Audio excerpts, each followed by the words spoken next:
Everyone hear me? Yeah. Okay.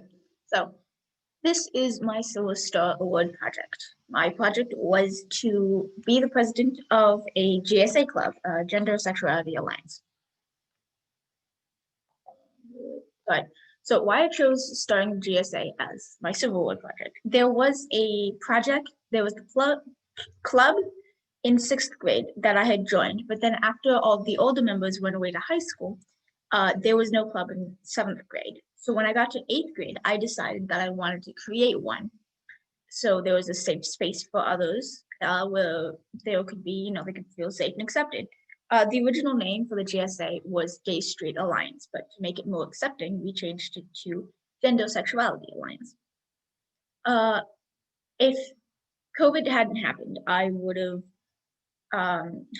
used it more as, an educational platform as well, teach them a little bit about the history of the LGBTQ plus communities, talk about current events like, the legalization of gay marriage and all of that, and, teach them some community resources like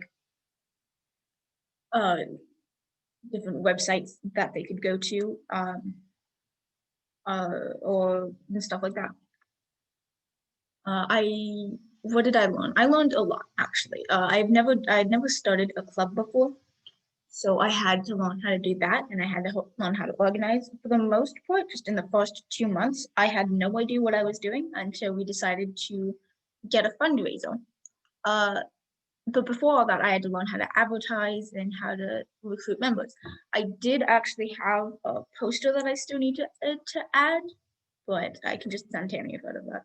But I had to recruit members, and I had to learn how to advertise and all that.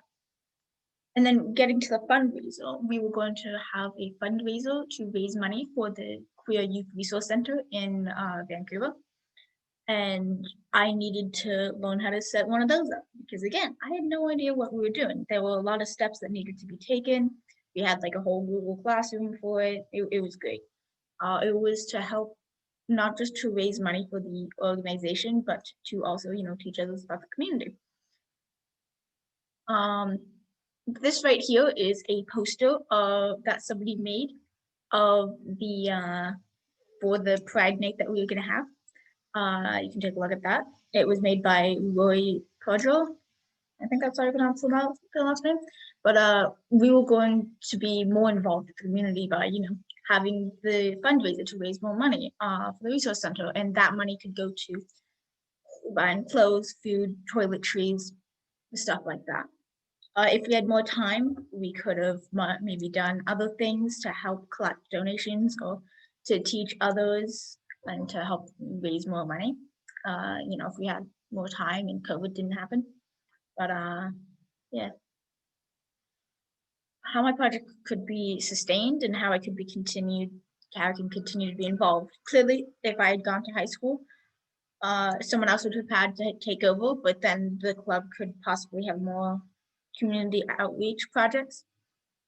And I could have helped with the outreach, help run things or help advise. I could volunteer for some projects if they had done it, and I could help advertise for those. And I'm pretty sure that that's it. Yeah. Thank you for listening to my presentation. I'm sorry it was so choppy.